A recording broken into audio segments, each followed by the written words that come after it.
Many times we simply don't know we're in a dysfunctional and abusive relationship because we're in shock at how this person can be seemingly okay 1 minute and then their behavior is simply incomprehensible the next. And this is where we get into that cognitive dissonance state. And that's why making any decision is hard. We can't trust that person, but we also can't seem to trust ourselves. So we are tortured with indecision about whether we should or shouldn't leave. And we feel the pressure of making a decision. But let me reframe something for you at this point, because I found myself tortured for way too long, wasting my life burdened by feelings of misplaced guilt, self-blame, uncertainty, and so much hesitancy.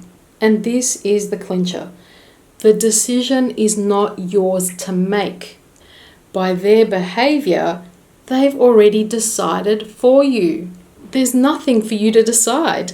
And this is where you need to discern where responsibility lies. You are not responsible for their behavior. Instead, you must hold them accountable for their very inappropriate, abusive, controlling behavior. This is how we're manipulated to believe that we are the problem for their behavior towards us. Yes, perhaps you did contribute to some of the problem, and I'm going to assume that you want to discuss it, own your end of the problem, and come to some sort of peaceful resolution. Let me amplify your clarity even more and deconstruct this illusion of choice. You've been brainwashed to believe that you have to make a decision, but it actually feels more like you're being held hostage by their behavior. There is actually no decision to make. Their behavior demonstrates their decision. See, this torturous state of indecision is just another way that they want to see that they have power and control over your thought processes. You may perhaps even see that smirk, and they'll stand their ground, presuming that their behavior is right, it's normal, and that you should accept it. Each of us is responsible for what we bring to any relationship. Every day is a brand new day. We can choose to behave in a loving way or an unloving way. And even if we sometimes do behave unlovingly, it's an opportunity to learn, to grow, and to become a better person. However, in dysfunctional relationships, you don't get constructive feedback. You get hyper-criticism, fault-finding, endless reasons to remain in self-doubt. One person is attacked, one person plays the victim. There's an imbalance of responsibility. Basically, it's all one person's fault. Only one person is to blame, and the other is completely innocent and refuses to take responsibility. And when it gets to this point, it's no longer about whether you should stay. It becomes about how much more can you tolerate. And we're all stubborn to one degree or another, but eventually we realize that relationships are based on negotiation where both people are happy. However, this type of person is completely unwilling to compromise. What I'm talking about here is someone who's not interested in building a relationship based on equality, but on bullying you into silence, submission, and gradually eroding your belief that you have any rights at all. I remember years ago I had a really clarifying conversation with a really good friend of mine. He posed a question that really brought to my attention how much I was tolerating, accepting, denying. I don't think I was even aware that that's what I was actually doing, but I knew at that point that I mostly just lived in hope, a delusional state that one day things would change, that possibly next time things would be different. And his question was, if this person wasn't your parent, would you put up with that sort of behavior from me as your friend? And soon after that, he followed it up with, and how many chances would you give me before you demoted me or you ended this friendship? And what I really admired was that he wasn't telling me what to think. He was asking me to think for myself, which is something that I've never had. I was always told what to think, how to feel, to the point where I couldn't make any decision for myself. It disturbed me further to ask myself, isn't it logical to anticipate better treatment from a loved one, from a so-called family member, than an acquaintance or a friend?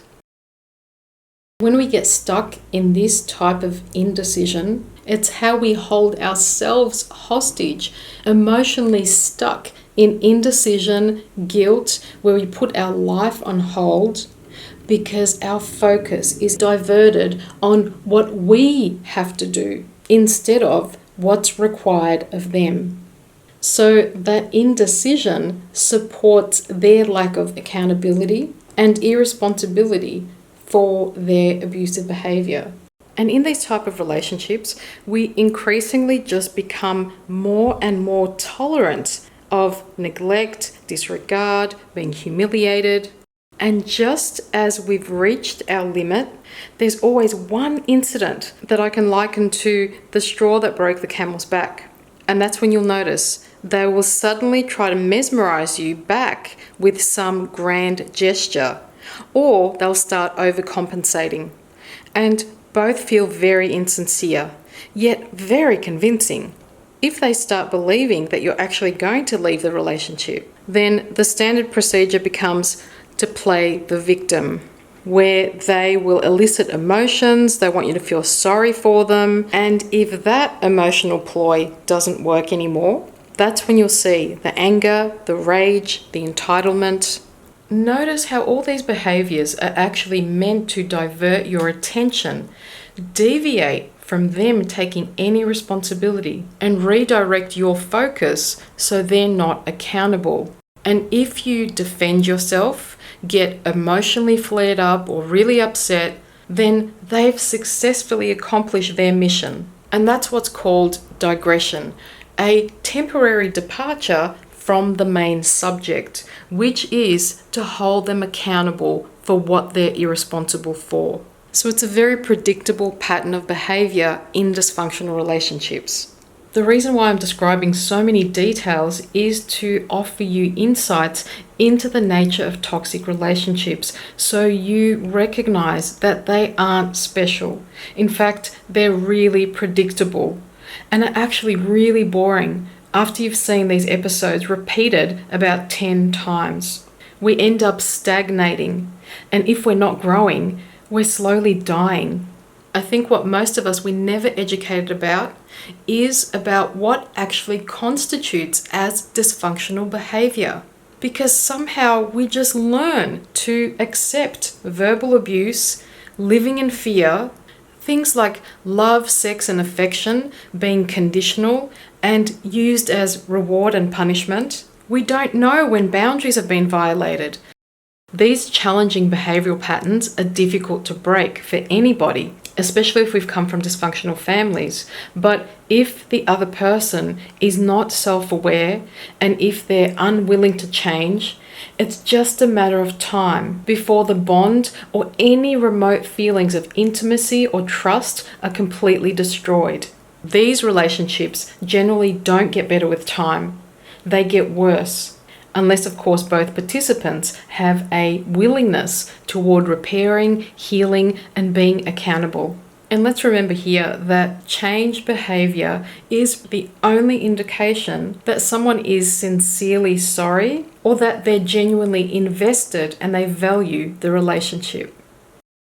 You can seek external advice from friends, family, experts, professionals, a relationship coach. Every source will offer you their subjective advice and great insights. But at the end of the day, you are the one who has to own whichever decision you make, whether you stay or whether you go.